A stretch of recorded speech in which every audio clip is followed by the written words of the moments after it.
Je fais pas d'intro sur le podcast. Hein. Vas-y. C'est bon, là ça enregistre, c'est parti. C'est pas comme Julia Foyce. J'avais enregistré son émission sur Inter, elle fait un texte incroyable.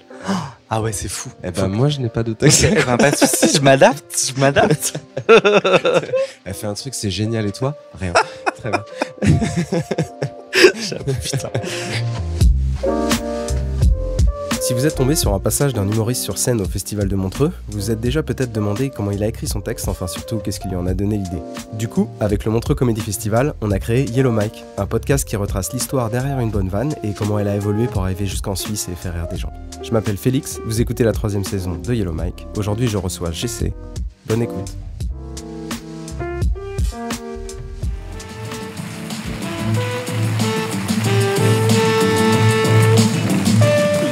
Il a oublié qui c'était, c'est ça? Je viens de le sucer dans les toilettes, il a déjà oublié. Bon, ça fait plaisir, hein.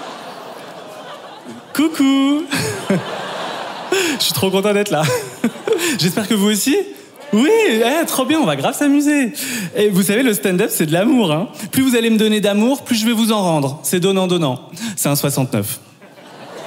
Voilà, sauf que là, malheureusement, c'est que sur des vannes qu'on va s'étouffer. Et c'est stressant de faire Montreux, quand même. Je sais pas s'ils vont le mettre sur la vidéo YouTube, parce que Ouais. tu rentres avec cette vanne, plus vous me donnez de l'amour, plus je vais vous en donner. Ouais. C'est comme un 69. Oui. Je la fais moins bien que toi. Et ce qu'il faut savoir, c'est que hier, tu as joué dans le gala d'Alexandre Kominek. Ouais.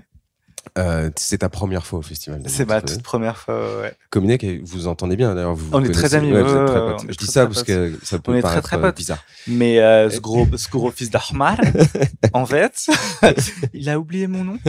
Il était en train de Il est... faire son personnage sur scène et il se rend compte qu'il sait plus qui il doit annoncer sur scène. Du coup, il fait un petit pas de danse. Il va jusqu'en coulisses pour te regarder Il me voit. et du coup, il est mal à l'aise. T'as dû le regarder avec un Eh ben, regard. je l'ai insulté, en fait. Il se souvient plus de mon nom alors que je l'ai sucé dans les toilettes. Oui. Je sais plus ce que c'est exactement. Non, j'ai dit, il vient d'oublier mon nom, là, c'est ça, hein, alors qu'il y a 2 minutes, je suis en train de le sucer dans les toilettes. Hein. Mais au final, il m'a fait un super cadeau. Bah oui. Parce que du C'est coup, ce que j'ai pu j'allais faire dire. une impro. Mais tu sais quoi, jusqu'à arriver au micro où je dis ce truc, je dis je le fais pas. Parce que moi-même, je suis dans mon propre stress de bien débuter. Tu vois, et je me dis, putain, imagine, c'est ta phrase, personne rigole. Waouh, c'est dur. Et que toi, t'es là, putain, pourquoi je dis ça? C'était même pas prévu et tout. Et heureusement, ça a donné la première applause. Et ça a tout de suite donné le Mais- truc. Et je me suis dit, putain, mais Ça te merci, Ça te Alex. présente en fait. Ouais. Parce que ça vient tout de suite De ouf. casser un truc de Mm. tiens, est-ce qu'il est homosexuel Ouais, ou ouais, pas, de tu vois, ouf. bon voilà, au moins, tout est De acté, tout est De posé. ouf. Donc, non, très bien. Peut-être qu'on va le refaire ce soir. Je sais pas, je vais voir avec lui. Et c'est stressant de faire Montreux, quand même. Alors, le président du festival arrête pas de me dire « Non, mais attends, détends-toi, hein, laisse-toi t'imprégner de l'énergie suisse. » Enfin, il est plutôt là « Détends-toi, t'es stressé ou bien... » Pardon. Je sais qu'on n'est plus censé faire les accents en 2023. Mais là, bon, je me suis dit qu'imiter un homme blanc suisse, il allait pas m'arriver grand-chose.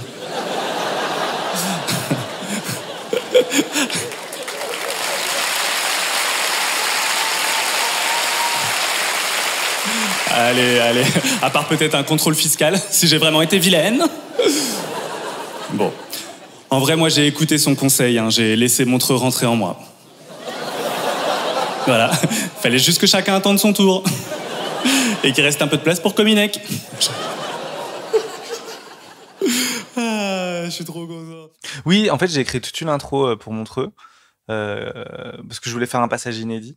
Donc, j'ai écrit toute une intro sur la Suisse, sur le fait que c'est stressant de jouer à Montreux et qu'il y a beaucoup de vieux en Suisse, mais que moi, ça me dérange pas parce que mon premier mec était beaucoup plus âgé que moi. Ça te permet de rentrer dans un truc, Ouais. dans une vanne que tu veux faire, quoi. En fait, ça me permet moi, ça me permet de capter le public, de leur parler vraiment.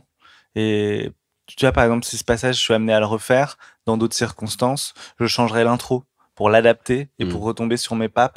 Moi, il faut que j'arrive sur mes pas, en gros, quand je parle de mon ex, mon premier mec. Ah. Donc, tout ce qui est avant, je l'ai écrit pour Montreux. C'est Montreux, en gros.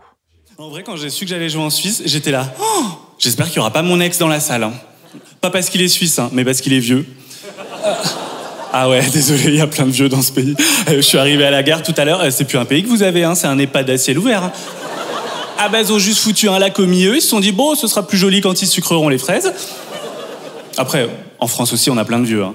Et je sais pas si vous êtes déjà allé à Cannes, en dehors des dates du festival. Je peux vous dire, il y en a plus beaucoup qui peuvent les monter, les marches. Hein. Après, moi, j'ai rien contre les vieux. J'adore, d'ailleurs. Mon premier mec, il était beaucoup plus âgé que moi. Oui, et d'ailleurs, il m'a donné mon premier cachet d'ecstasy. Oui, il était allemand. Mais ça m'a rien fait. Le cachet d'ecstasy, hein, pas qu'il soit allemand. Bah non. Non, allemand, j'aimais bien. Il mettait des petites claques autoritaires sur les fesses. J'étais là, ya, Achtung, Achtung, Achtung. Il y avait un côté nazi hyper excitant. Non, mais j'aimerais bien que tu me parles de ça parce qu'effectivement, tu as ce stress de vannes du début qui sont faites pour la Suisse, mais en même temps, c'est pas ton matériel, donc t'en es un petit peu moins sûr.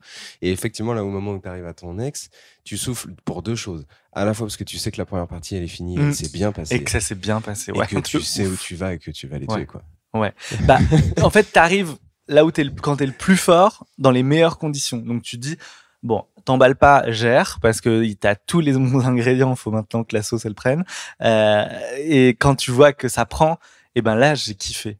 Et je m'attendais pas à kiffer, parce que moi, je fais 2 galas, je fais Suite demain aussi, je me disais, je vais plus kiffer demain, j'en aurais déjà fait un et tout. Et là, j'ai tellement kiffé, j'ai pris mon temps, j'ai fait des trucs que je fais pas d'habitude, dans les intonations ou dans les pauses. Où j'ai vraiment kiffé, quoi. Quand j'ai plus joué, tu vois, avec eux, à un moment ils ont applaudi la bite tordue, j'étais bon, allez-y, applaudissez la bite tordue tant qu'on y est. Et genre, oui, tu vois, je voulais t'en parler après. D'habitude je dis pas ça, tu vois. Mais je sais pas, j'aurais dit d'ailleurs à un moment, je vous aime trop. Et ouais, je pensais que c'était un peu une mimique de scène pour toi. Non. Ah non, c'est vraiment c'est profond du cœur, quoi. Ça vient du cœur. Ah mais parce que on a fait 3 warm-up avant dans des petites salles, des stand-up, des galas pour tester. Un enfer. C'est-à-dire que tester les vannes en Suisse avant de les jouer sur la grande. Très dur. Un public très froid, moi qui était pas du tout à l'aise, qui était pas ouvert. Et du coup, je me suis dit, je vais au casse-pipe à Montreux, j'étais là, non mais t'as bien dormi là? C'était un enfer. Et en fait, je suis trop content. Mais merci Alex, parce que c'est lui qui a créé ce line-up, c'est lui qui a créé cette énergie, ce public de fou, quoi. Qui avait envie qu'on parle de cul en plus. Donc moi je suis ravi. Oui, c'est ça, c'est ce que j'allais dire, parce que le gars-là, il s'appelle Aisance Intense. Lui arrive dans un peignoir où il joue ce personnage qu'il maîtrise à la perfection, séducteur, un peu border. Et effectivement, lui, il parle de cul, donc le public avait un peu cette envie que ça parle de cul, et toi, tu parles. Et moi, je parle de cul. Ouais. Donc je suis très content. Je suis très très content. Et ces 7 minutes, c'est quasiment les seules minutes où je parle de cul dans mon spectacle. Donc, c'est 7 minutes sur 1h10. Mais c'est vrai qu'on a pris cet extrait pour le gala d'Alex parce qu'on s'est dit, je pense que les gens qui vont être dans la salle, c'est pas des gens qui ont peur d'être choqués. Et c'est des gens où, au contraire, on va leur écrire un texte et on va leur donner ce qu'ils veulent, quoi. Eh ben, parlons de cul. Alors. Et donc, pardon, l'ecstasy, il m'a donné, ça m'a rien fait. J'étais là, c'est ça de l'exta? File-moi de l'héros. Avec le recul, je pense qu'il m'avait donné un Doliprane. Ah de toute façon, il avait quoi, 10 ans de plus que moi et une assurance dingue, et m'aurait proposé de l'Imodium, j'aurais dit oui. Et ça a été ma première fois dans le grenier de ma tante. Et alors, accroupi dans un grenier devant un Allemand, a priori l'histoire partait pas pour être la plus joyeuse. Mais bon, c'est ma première fois. Je l'accepte pour ce qu'elle est. Un instant très court. Non, en vrai, je me souviens pas de tout, mis à part que ça a pas été une réussite et que j'aurais dû prendre l'Imodium. C'est à ce moment-là que moi j'ai réalisé que l'homosexualité pouvait pas être un choix, hein. C'est pas possible. Personne choisirait ça délibérément. Pardon, c'est basique. Tu proposes à quelqu'un s'il veut faire trempette dans un bain toujours propre ou dans un bain dont il connaîtra la propreté de l'eau qu'une fois dedans.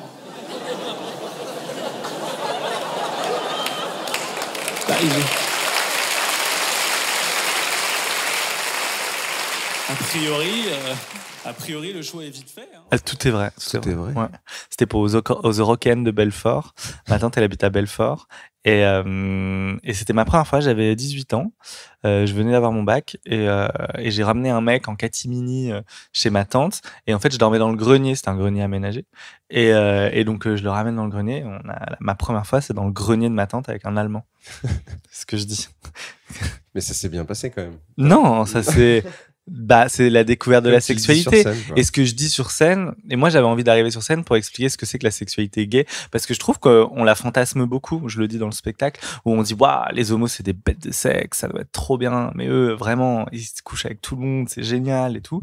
Et en fait, j'ai envie de dire, bah en fait, non, c'est pas génial, parce que, enfin, dans la sodomie, il y a un truc, faut y aller, quoi. La preuve, c'est que les mecs hétéros qui ont pas besoin de ça, très peu le font. Ouais, Tu t'as vois une super vanne là-dessus. Ouais. avec, Et puis même les meufs, Ouais. qui ont pas, enfin, tu vois, elles ont une chatte, elles l'utilisent, tu vois. La sodomie, c'est vraiment genre, allez, une fois par an quand on a trop bu. Et nous, c'est notre seul. Alors, il y a une autre sexualité aussi sans forcément se pénétrer, tu vois. Mais nous, en tout cas, si on veut une pénétration qui est pas buccale, bah on est obligé de passer par là. Et j'ai envie de dire, bah faut arrêter de fantasmer ce truc parce que c'est pas incroyable et c'est dur, quoi. Et ça fait mal en fait. C'est un super axe, moi je trouve. C'est hyper Et intéressant c'est- pour tous les gens qui Mais ouais, ne on me dit, pratiquent ouais. pas, ne savent Ouais, pas. ouais, ouais. Tu vois, il y a une Ouais. vraie, il y a un vrai Mm. sujet. Mm. Est-ce que tu crois que c'est quoi? Il y a un tabou qui s'est placé au début ou alors c'était pour accepter Je sais ce pas, parce truc-là, que dans je la sais pas. communauté gay, franchement, nous, c'est un vrai truc où on en parle souvent de se dire, oh là là, genre par exemple, imaginons on est en couple avec un mec avec qui on vit pas une relation à distance, il vient passer un moment à Paris. Putain, c'est tout un truc de la sexualité, quoi. T'es obligé de faire des lavements. Le mec, t'es obligé de garder un truc un peu romantique. Il vient vivre chez toi. On a des petits apparts à Paris. Sauf que si tu fais pas ce lavement, bah tu risques que ce soit pas très propre quand tu le fais. C'est vraiment toute une logistique dans la sexualité gay qu'on pense pas. Et nous, des fois, entre personnes queer, on est en mode putain, mais ce serait trop bien, genre si on n'était pas obligé de se pénétrer à chaque fois, si on avait d'autres façons de faire et qu'on avait, moi je dis tout le temps, j'adorais avoir une chatte, tu vois, genre mais que ce soit normal, pas genre que les Ouais, hommes, ouais, on ouais. ait deux trous, voilà, tu utilises celui que tu veux. Mais non, c'est pas le cas malheureusement. Ouais, je trouve ça très cool d'aborder ce sujet-là. Mais d'ailleurs, la vanne, je l'ai plus exactement en tête parce que Sur je le note créneau un peu en même temps. Ouais, exactement. Ouais. C'est là où j'allais. Bah ouais, c'est. Et je la trouve vraiment cool. Je Enfin, trouve, ouais, bah parce cette que l'image analogie. est sympa. Ouais.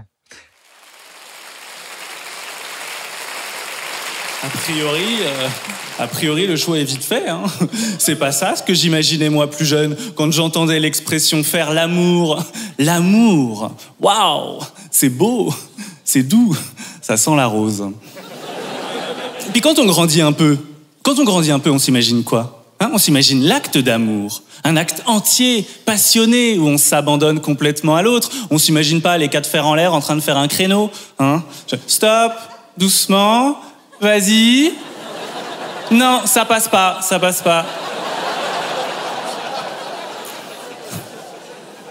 me fait marrer, moi aussi. Bah, cette analogie, je me suis vraiment dit quand j'étais en train de faire l'amour et que vraiment au début t'es là, attends, vas-y, donc faut préparer doucement tout ça. Et du coup, je trouvais que c'était vraiment un truc de manutention, de circulation routière. Attends, stop, doucement. Ah, vas-y, c'est bon. Non, ça passe pas. Quand j'étais petit, j'entendais faire l'amour. Je me suis dit, waouh, c'est beau. Bah oui. Bah oui, l'amour quand tu grandis, c'est un truc fou. Puis quand t'es un peu plus âgé, à l'adolescence, quand tu comprends ce que c'est que faire l'amour, l'acte en lui-même, t'as hâte, tu le fantasmes, il y a un truc c'est tellement génial, les gens en parlent, c'est génial. Et moi, dans mon expérience personnelle, ma première fois, j'étais là, ah ok, ça va être ça toute ma vie en fait. Genre, et oui, il y a une partie de ça, oui. Ouais, mais ça doit être effectivement encore plus peut-être surprenant quand tu fais partie de la communauté, enfin quand tu es gay, parce que t'as peut-être moins de. Disons que j'ai l'impression que la première fois chez les femmes où on sait qu'il y a cette histoire d'hymen qui casse, enfin, tu sais qu'il y a cette histoire de douleur, de machin et tout, c'est quand même assez connu. Alors que les gens en parlent quand même assez. Tout le monde est un peu au courant de cette histoire. Même un gamin de 14 ans, Ouais, bien la sûr. première fois qu'il va faire l'amour avec une, tu vois, il va se dire, il faut que je fasse attention, machin. Enfin, j'espère. En tout cas, choisissez ceux-là. Et du coup, je me dis, effectivement, il y a moins ça. Ou alors, vous en parlez un peu plus. Mais bon, pour en parler, il faut d'abord se découvrir, faire son coming out, rencontrer des gens Moi, qui sont à 18 ans, j'avais fait mon coming out il y a peut-être un mois de ça, quand je fais ma première fois. Et on m'en a jamais parlé, en fait, de la sexualité gay. On est dans les années... on est en 2010 si je fais mon calcul, ouais, on est en 2010-2011. Et moi, j'ai très peu d'amis homo à l'époque. J'ai fait mon coming out récemment. Je sais pas du tout à quoi m'attendre. Et donc, en fait, on est face à nous-mêmes et face à la personne qui est censée t'accompagner là-dedans. Et tu te dis, aïe. Non, mais en fait, tu te dis, ouais, bah, j'espère que ça va aller mieux ensuite. Et puis, après, tu côtoies plein de gens, toutes mes potes meufs ou mes potes mecs hétéros, qui sont en mode, ah non, mais toi, ça doit y aller, hein. Et toi, ça, qui ont vraiment ce truc de fantasme. Et toi, t'es là, ah non, mais alors, je t'explique pas du tout. Et je le développe beaucoup plus dans le spectacle. Ce truc du rapport à la sexualité et que les homosexuels, on est un peu vus, à juste titre parfois, hein, parce qu'on est plus libérés, hein, aussi, il faut le dire. Et on est vu qu'avec des sexualités vachement débridées, mais des fois, franchement, non. Hein, parfois, il y a passé 30 ans, moi je dis dans le spectacle, on est comme tout le monde. Hein, Ouais. tu vois. Je trouve ça vraiment bien d'ailleurs ce que tu racontes après, parce que je sais pas si t'enchaînes tout de suite avec Charlotte, je reprends mes notes. Ouais, après je passe sur la sexualité et l'injonction ouais, en ça. couple. Ça me fait marrer, moi aussi. Ça me fait marrer quand, genre, ma pote Charlotte me dit « Ah ouais? Tu le fais qu'une seule fois, toi? Ah non, mais moi, je peux le faire 5 fois de suite. » Ma grande. Un jour, pas comme les autres, il va toquer à la mauvaise porte, on verra combien de fois tu y retournes.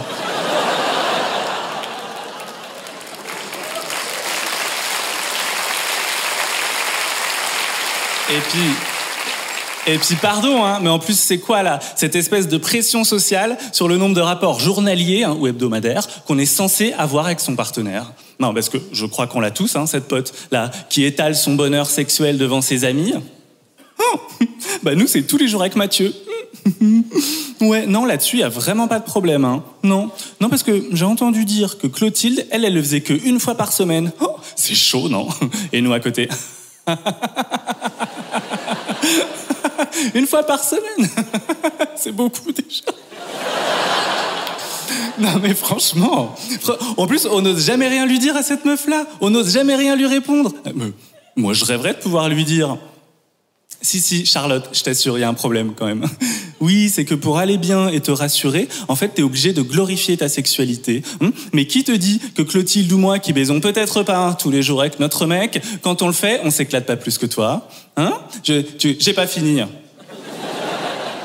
Tu crois que c'est le nombre de rapports journaliers qui qualifie ton désir ou ton orgasme? Eh ben, je suis pas sûr. Je suis pas sûr que tu désires ton mec plus que nous, et quand bien même. Est-ce que tu le désires mieux? En plus, Mathieu te trompe. Voilà. Non, pleure pas, non. Tu m'as cherché. Je trouve ça drôle que tu utilises une nana pour parler de ça, que toi ça te choque en tant que personne, mais que tu ramènes ça à la sexualité simple d'un couple et pas du tout à l'hétérosexualité. En fait, je veux partir de mon homosexualité pour ensuite en faire un truc universel, et c'est ce que je fais dans le spectacle aussi quand je parle de mon géniteur, de plein de trucs. Je parle d'un truc perso et ensuite avec la volonté surtout de vouloir parler aux gens. Et du coup, c'est pour ça que dans mon passage sur la sexualité, je parle de mon expérience, mais aussi j'ai plein de potes meufs qui sont toujours à me dire « Ah non, mais moi, hier, avec Mathieu, c'était trop bien, on l'a fait 5 fois et tout. » Et moi, ma réaction honnête, c'est quoi? C'est ça, 5 fois? Mais comment tu fais? Et genre, elles sont là. Ah ouais, mais parce que toi, tu le fais combien de fois? Genre, ah non, mais moi, c'est minimum 5 fois. Hein. Et genre, j'ai envie de les claquer. Et je l'ai dit à ma pote. Je lui ai dit, mais enfin, meuf, si tu te faisais enculer 5 fois de suite, tu serais pas en train de faire ta belle devant moi, en fait. Et elle était là. Ah ouais, j'avoue. Et du coup, je l'ai utilisé pour faire un passage, tu vois. Et c'est cool aussi parce que, effectivement, c'est un vrai problème. Enfin, c'est pas un vrai problème en soi, mais ça l'est psychologiquement pour les gens. En fait, il y a de se poser la question du nombre, de se poser la question de la quantité. Ouais, ouais, il y a une vraie pression sociale pour que ton couple aille bien. T'as l'impression qu'il faut avoir une sexualité très régulière. Sinon, ça va pas. Et j'avais envie aussi d'aborder ce truc-là, de dire, putain, on peut baiser peut-être qu'une fois par mois parce qu'on en aura envie qu'une fois par mois et que ce soit génial. Et plutôt que de se forcer parce que ta copine, t'as l'impression qu'elle le fait toutes les semaines et que toi aussi, tu devrais le faire toutes les semaines, plutôt que de te forcer, je dis, comme être un agneau sacrificiel sur le lit. Et tout le monde le ressent que tu te forces en plus, tu vois. Donc, ouais, je trouve qu'il y a, encore une fois, je le développe plus dans le spectacle, mais il y a un truc où on doit réussir à s'affranchir de ce truc de devoir s'offrir comme ça pour pas qu'on nous trompe ou pour pas qu'on nous quitte. Ouais. Non, vraiment, il faut arrêter avec ce calendrier. Moi, je me suis quand même surpris plusieurs fois à calculer depuis combien de jours j'avais pas couché avec mon mec. mais pas parce que j'étais en manque, hein, ou rance, non. Mais parce qu'en fait, je suis conditionné à devoir une fréquence de baise régulière et socialement acceptable. Charlotte me conditionne, sans le savoir, hein, à devenir un esclave sexuel qui pourra être répudié s'il s'offre pas à intervalles réguliers. C'est ça, hein, le sujet. Oui, on considère que si on couche pas assez avec notre partenaire, il nous quittera ou nous trompera. Donc nous, on est là, hein, comme si on comptait nos jours de cheveux sales. Lundi, non, on n'a rien fait, lundi. Mardi, non. Mardi. J'ai sucé mardi. Oui, oh putain, oui, j'ai sucé mardi. Ouais, je compte à partir de mardi. Hein. Mardi, oui. Mercredi, non. Jeudi, non. Vendredi, oui, mais il a pas joui. Putain, il est chiant aussi. Samedi, non. Hier, non. Oh, ça va faire une semaine. À la douche. Non, mais c'est mon mec, moi, qui a dû me rassurer là-dessus. À force de me voir nu, grelottant, le regard vide, allongé sur le lit tel un agneau sacrificiel, il m'a dit « Bah, j'ai l'impression que tu te forces. »« Ah, j'ai enchanté, Sherlock, hein. » Il est con. Et il a ajouté « Enfin, mais tu sais, moi, j'ai pas besoin d'être en toi pour kiffer. Je veux dire, on peut faire plein d'autres trucs, hein. » Du coup, on a trié le placard épices.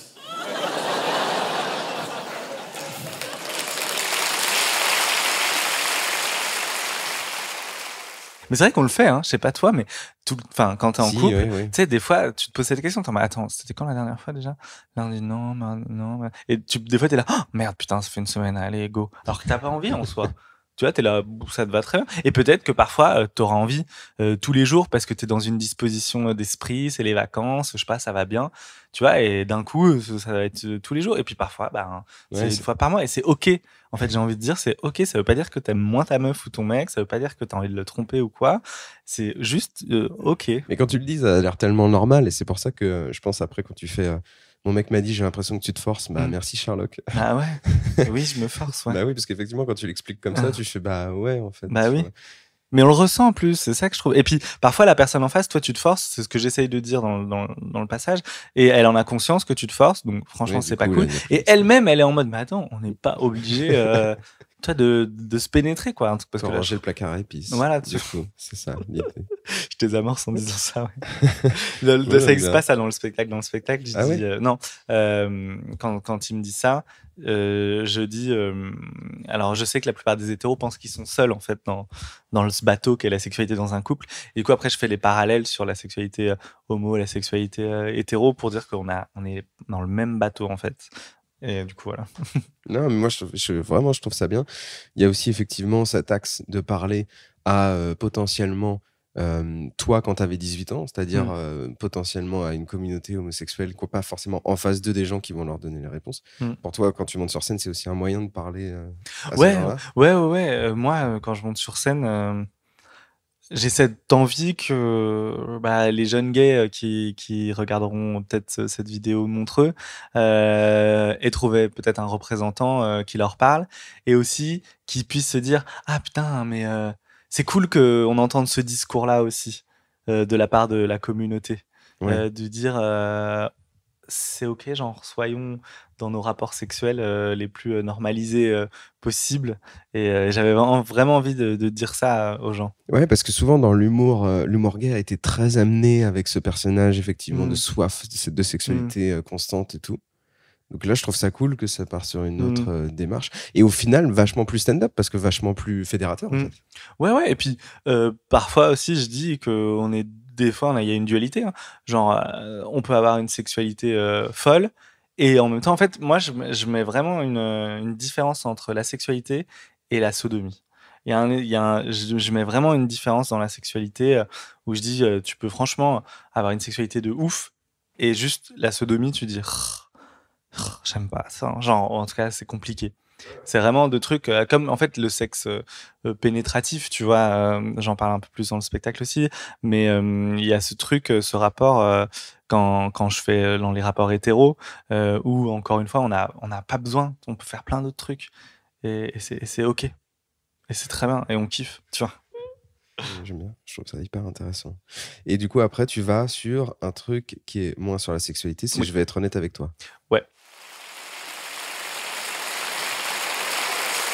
Alors, je vous aime trop.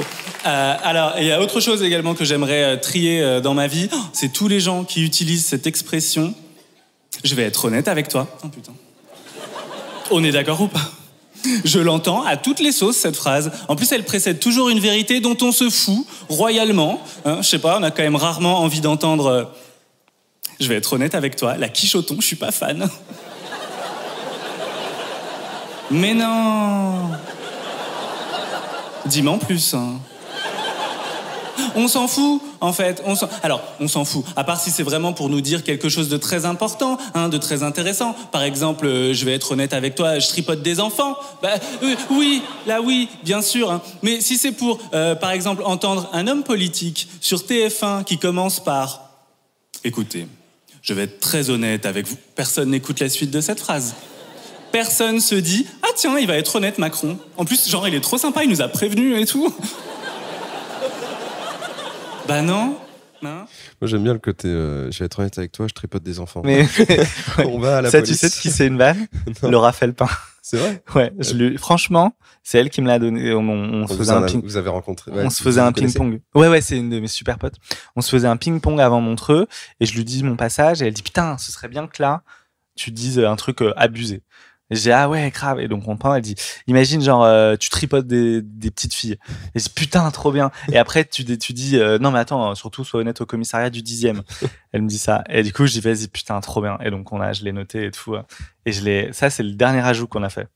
Je trouve bien. Ah ben je lui dirai. Mais on embrasse Laura. Ouais.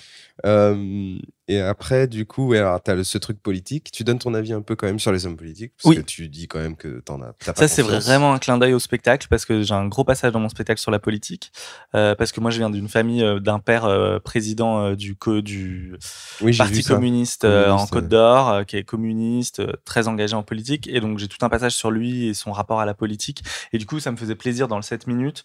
Donc à la fois, on a une vision sur la sexualité, à la fois, on a une vision sur un peu ce que je pense des petites phrases, de choses plus légères, et à la fois un peu politique, sur Macron. Cool, et du coup, tu le rajoutes à ce moment-là ici, ou alors même dans ton spectacle, il y a ce moment politique à ce moment-là? Même dans le spectacle, il y a ce moment-là. Ouais, ok. C'est pas un truc que tu as rajouté en plus. Non. Et après, du coup, il y a la bite tordue, quoi. Ouais. Et ça, c'est très drôle parce que déjà, on s'y attend pas, c'est surprenant, c'est cul, donc de toute façon, le public qui était là un peu pour rire de ça. Et effectivement, ils applaudissent la bite tordue. Moi, j'ai bien aimé ton move sur la bite tordue, mais tu m'as dit que justement, un peu plus tôt dans le podcast, tu m'as dit qu'effectivement, c'était pas du tout une phrase d'accroche. Parce que moi, je me suis dit, elle est cool cette punch, tu vois. Ah ouais, vous pouvez applaudir la bite tordue. Ah ouais, non, j'étais là. Ah ok. Non, c'est genre. Ah, vous applaudissez la bite tordue. Bon, bah, d'accord. Ah oui, j'ai dit comme ça. Je me souviens plus. C'est ça que moi j'avais bien aimé. Bah non. Hein? Non. Pourtant, cette phrase, elle peut avoir un certain charme, hein, utilisée avec parcimonie et entre personnes proches. Par exemple, je vais être honnête avec toi, François, tu me dégoûtes, je te quitte. Et t'as la bite tordue, François. Oula, je vois des regards interloqués au premier rang. Vous avez jamais croisé de bite tordue de votre vie? Non? Que Dieu vous en préserve. Pardon, mais... Allez, on applaudit la bite tordue, ça me fait plaisir.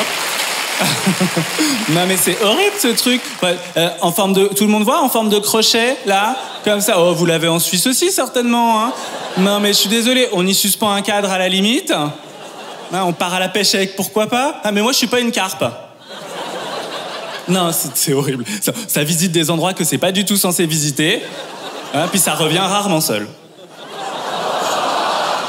Trop content. Et ce soir j'ai l'impression que je vous ai bien laissé rentrer en moi en tout cas. Ça m'a fait très plaisir. Elle devait être bien droite, j'imagine. Passé de très belles soirées, moi c'était GC.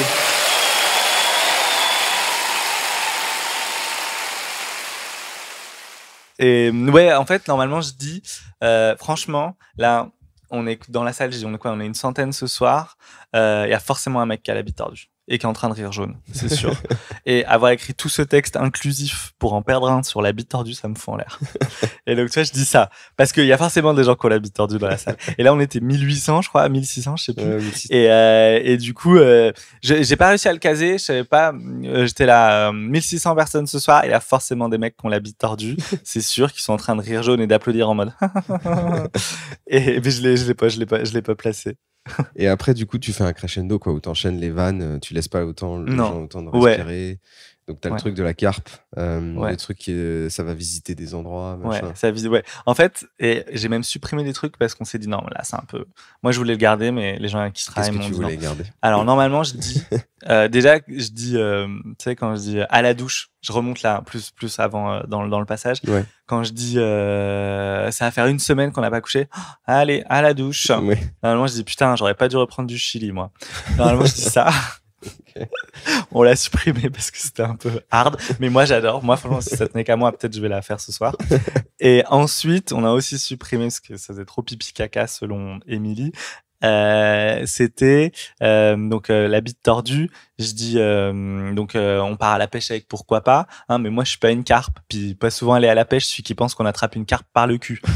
Normalement, je dis ça. On l'a supprimé aussi. À tout moment, je le remets ce soir. Je trouve ça drôle. Moi aussi. Ok. Bah, tu feras comme tu le sens. De toute façon, Ouais, comme ouais, t'as ouais. fait un bon passage Mais grave. et que t'en fais un deuxième ce soir, bah, voilà, tu peux t'éclater encore plus. Par Émilie, peut-être. Ouais, je vais lui dire.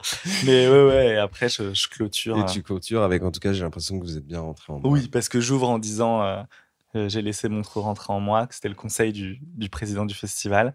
Et donc, je dis, voilà, je vous ai bien laissé rentrer en moi. C'était cool, elle devait être bien droite. Donc, c'est cool parce que t'assumes une homosexualité cash, direct, tu Ouais, parles de plein sans de jamais choses. en dire, voilà, alors moi, je suis gay. Moi, j'avais pas du tout envie de commencer par là, tu vois, de dire, bon, alors, voilà, je dois vous dire quelque chose.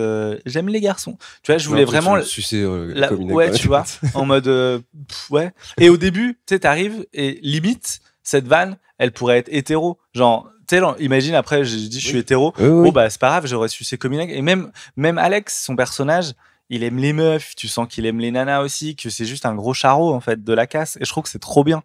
Ce truc de même pas en faire un sujet. Tu vois, c'est genre, exactement ce que j'allais dire, c'est là où j'allais. Alex, je Mais trouve ouais. que c'est ça que j'adore.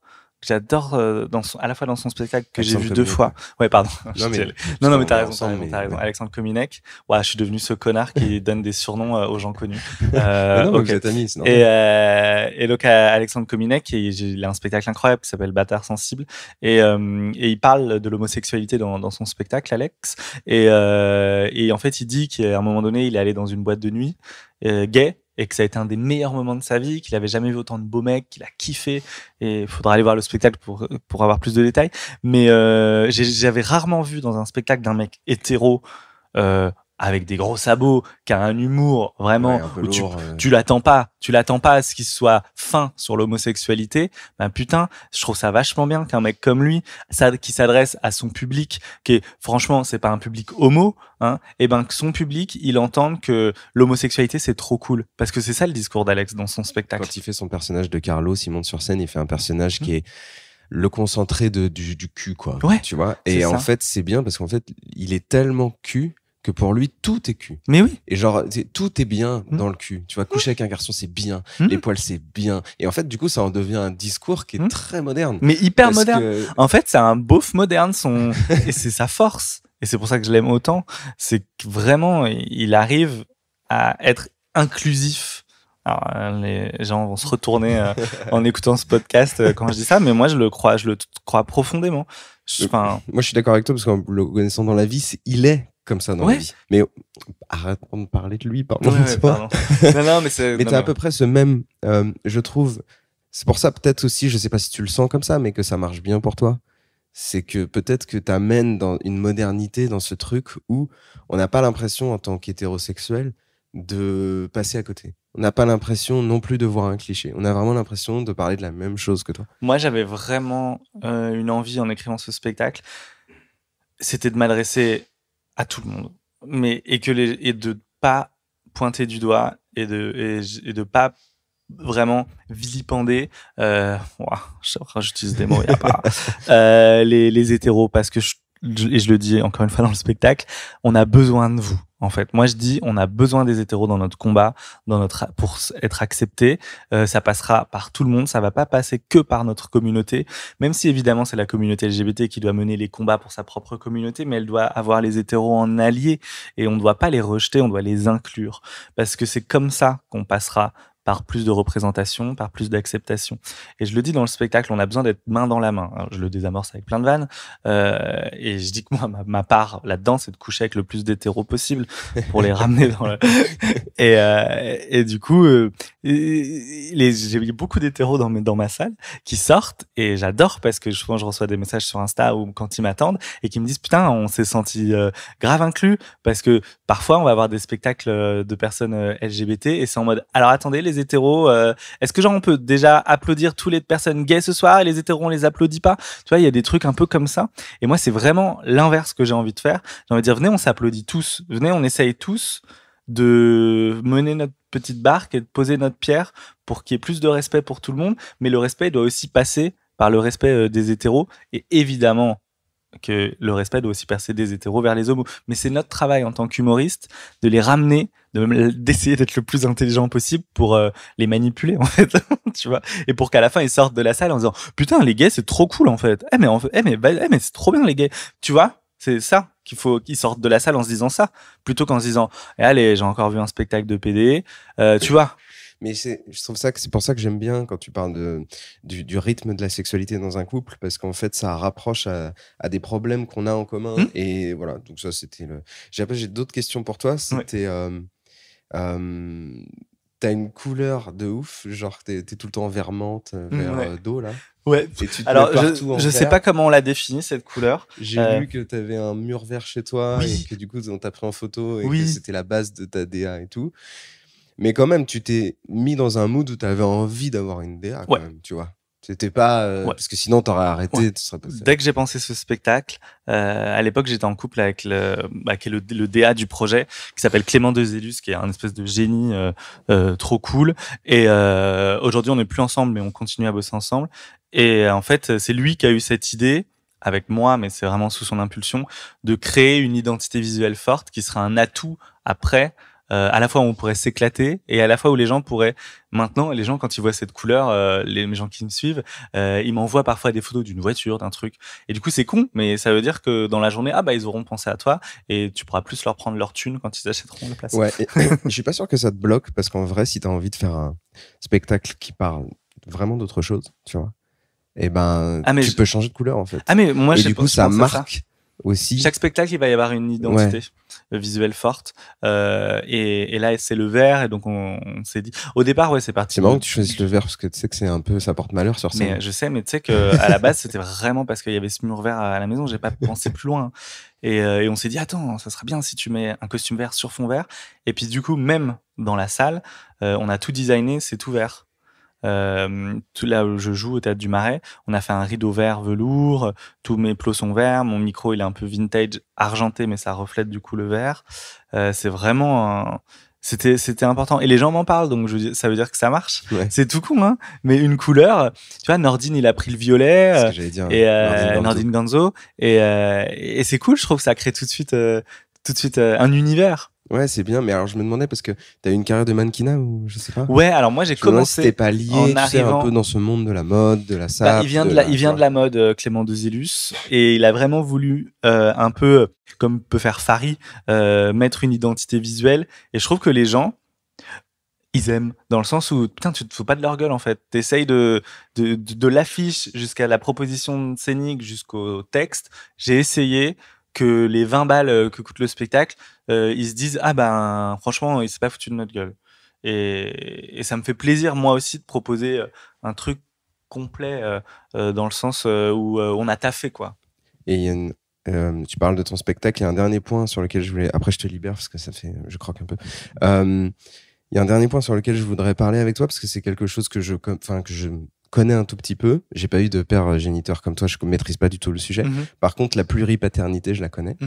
Et le fait d'appeler papa quelqu'un qui n'est pas forcément ton père génétique, je connais un peu ce truc-là. Et du coup, quand j'ai vu que tu parlais de ça sur scène et tout, je me suis dit, tiens, c'est assez intéressant parce que normalement, c'est un exutoire plutôt de psychologue. Ouais. Et je voulais en parler avec toi, savoir si ça avait. Bah ouais, moi, dans le spectacle, j'explique que j'ai une maman, un papa et un géniteur. Mon géniteur que je connais pas, c'est lui qui a mis la petite graine parce que je suis le fruit d'une relation extra-conjugale entre ma mère et son amant. Et mon père m'a quand même reconnu et élevé tout en sachant que j'étais pas son propre fils. Donc tout ça, je l'explique dans le spectacle, ce qui a amené à une famille qui n'est pas la famille traditionnelle comme on la pense, parce que bon, ils se sont séparés. Donc mon père m'a élevé séparé de ma mère. Il s'est tout de suite remis avec une belle-mère qui s'appelle Maryse. Et donc ces deux personnes m'ont élevé, Maryse et mon père qui n'est pas mon géniteur, et ma mère également, une semaine sur 2. Et donc j'ai connu une espèce de famille qui n'est pas la famille traditionnelle. Et ce qui m'a donné envie d'écrire ça dans le spectacle, c'est quand j'ai vu des gens qui sortaient dans la rue et qui essayaient de nous expliquer ce qu'était la famille et que la famille, c'est un papa, une maman, un enfant. Et moi, ça m'a vraiment fait du mal parce que je me suis dit, non, en fait. Moi, je suis l'exemple et je pense qu'il y en a plein d'autres en France, beaucoup plus qu'on ne croit, beaucoup plus qu'on pense, qui n'ont pas cet exemple de la famille, un papa, une maman. Et j'avais envie de dire, regardez, on peut quand même vivre, exister, puis être équilibré. Et donc, c'est vraiment le fil rouge du spectacle. C'est l'affiliation. Le cul, tout ça, ça vient. Mais... Désolé de te poser cette question, parce qu'à mon avis, on a te la poser, c'est relou. Mais tu parles des gens qui disent un papa et une maman, et forcément, c'est des gens qui reconnaissent pas l'homosexualité, et peut-être qu'ils font un lien de cause à effet.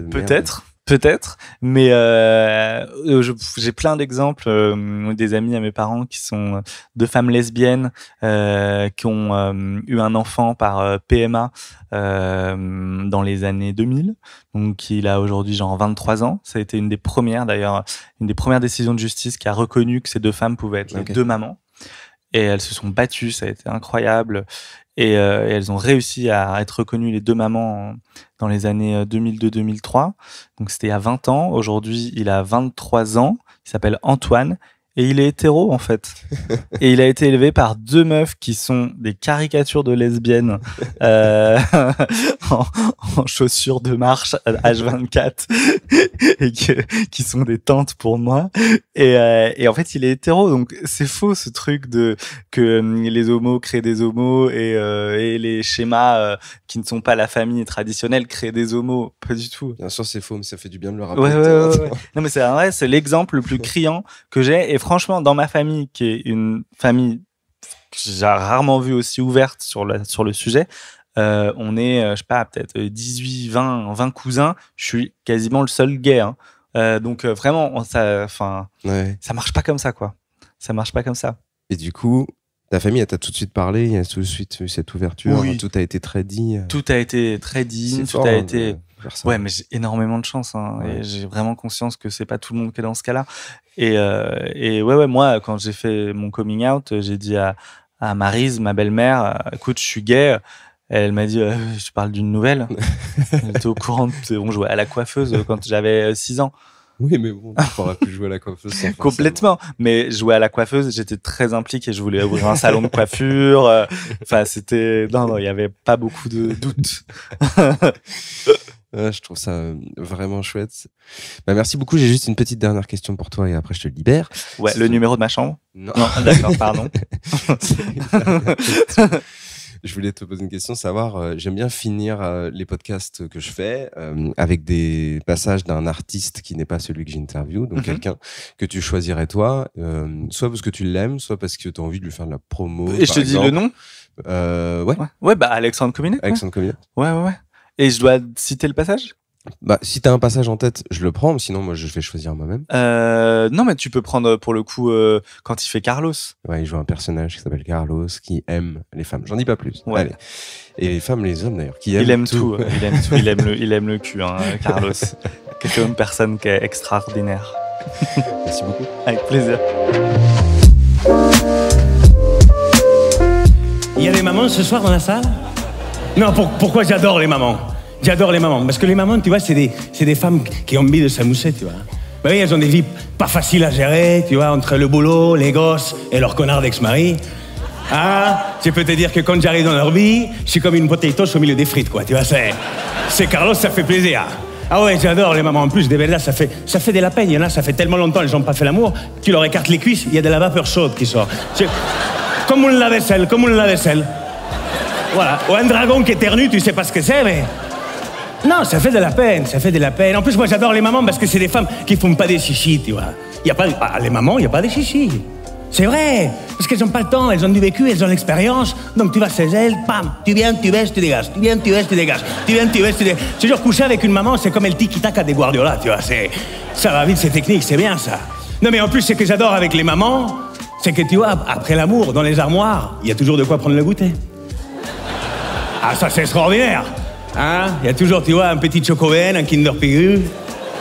Oh, j'adore ça, putain. La dernière fois, il y en a une, j'ai connu, Valérie. Elle m'a fait découvrir la pipe à la pompote.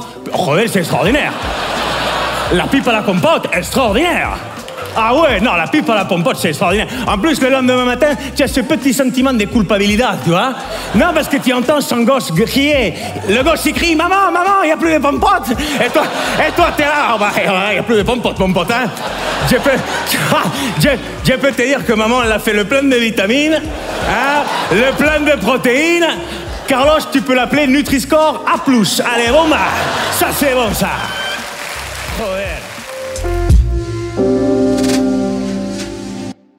Merci beaucoup d'avoir écouté ce podcast jusqu'au bout. Si l'artiste que vous venez d'écouter vous a plu, sachez qu'il passe certainement sur scène pas très loin de chez vous bientôt. Donc profitez-en pour aller le voir en vrai. C'est quand même vachement plus sympa que de l'écouter en podcast. Et moi, je vous remercie vraiment pour votre fidélité. Et puis je vous donne rendez-vous dans 2 semaines avec un nouvel invité.